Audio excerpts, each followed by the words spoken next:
Today is Wednesday, July 30th. Welcome to episode 481 of Fault Lines, the National Security Institute's podcast that gets you quickly up to speed 3 times a week on the national security and foreign policy debates shaking up America. I'm NSI Deputy Executive Director Martha Miller, and I'm joined today by NSI Advisory Board member Lester Munson and NSI Senior Fellow Matt Hayden. Today, we're going to discuss the flare-up in let's put Southeast Asia at the intersection of local conflict and great power rivalry.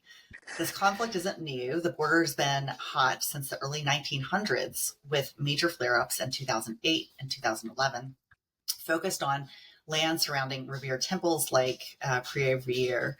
International mediation has delivered peace before, but deep mistrust has never really faded. Over the past week, the border between Thailand and Cambodia erupted into the deadliest fighting the region has seen in over a decade. What began as a confrontation over territory near sacred temple sites quickly turned into a modern war zone, artillery, rockets, and airstrikes. In just 5 days, we saw artillery barrages, and at least 36 are dead, hundreds more wounded. Nearly 300 civilians from both countries were forced to flee.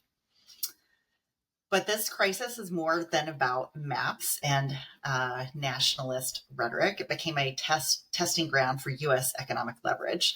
President Trump took an unusually hard line, threatening an immediate 36% tariff on virtually all exports from Thailand and Cambodia, effective August 1st if the fighting didn't stop.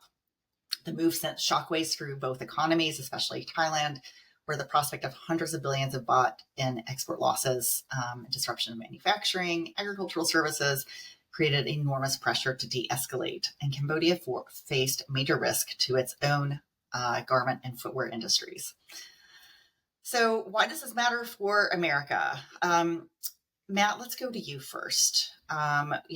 Why should our listeners care about this? Please give us an outline. Yeah, I mean, one of the challenges you have is there's border disputes all over the globe that traditionally flare up from time to time. And to get the U.S. engaged, you really have to look at what these two partners bring to the table. You have a partner in Thailand that is both tactically located in the Indo-Pacific and currently a strong diplomatic partner, both military and economically.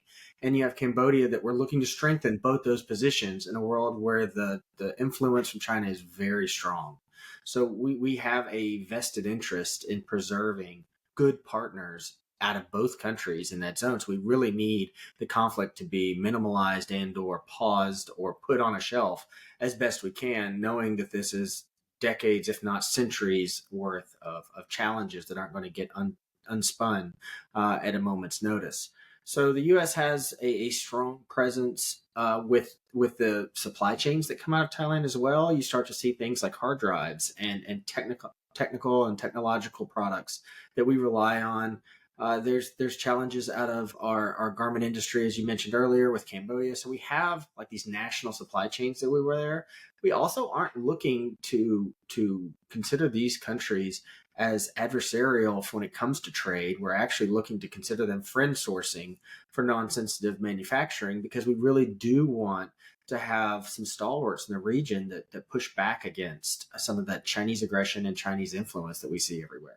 So they're big partners. They're big parts of our global trade and security board, especially in the Indo-Pacific, should we need a more aggressive posture in that region because of the Chinese conflict, or just candidly to maintain pressure on Beijing that we aren't someone that just isn't playing in that area. So Lester, Matt mentioned Beijing. Can you talk a little bit about China's position here? Obviously, they are the regional power that has exerted great influence over Southeast Asia. Where does China fit into all of this? Well, China's probably closer allied to Cambodia than Thailand. The U.S., of course, as Matt was pointing out, has a very tight security relationship with Thailand. We have for a long time, through a lot of ups and downs in Thai democracy and military governments and things like that. It's been a pretty strong relationship. But interestingly, both Beijing and Washington, Xi Jinping and his folks, and President Trump have been involved in mediating this dispute.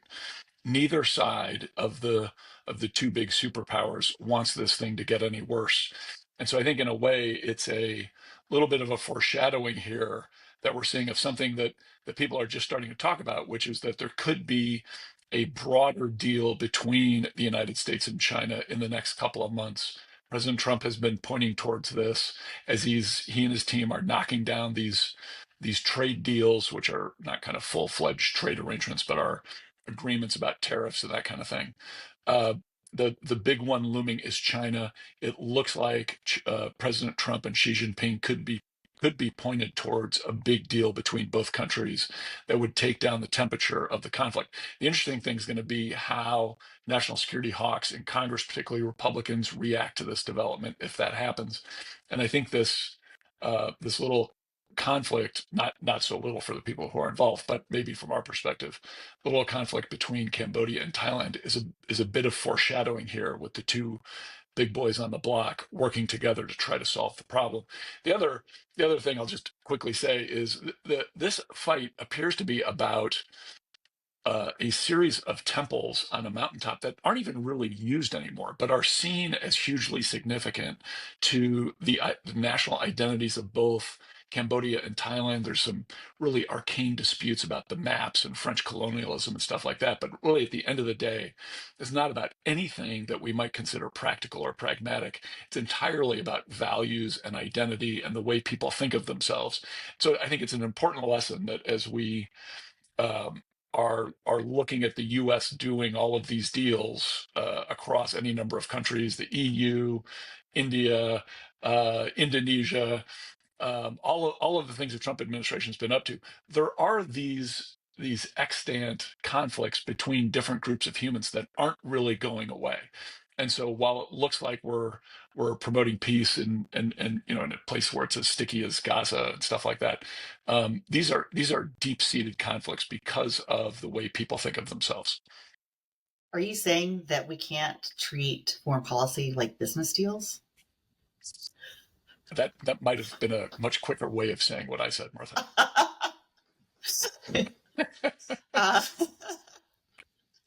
uh, well, true. I mean, if you think of Ukraine, anybody who's pragmatic would say that was a really dumb idea for Putin, to put it quite bluntly. Well, I think that's a fascinating analysis. Matt, do you have any thoughts or reactions to what Lester is sharing?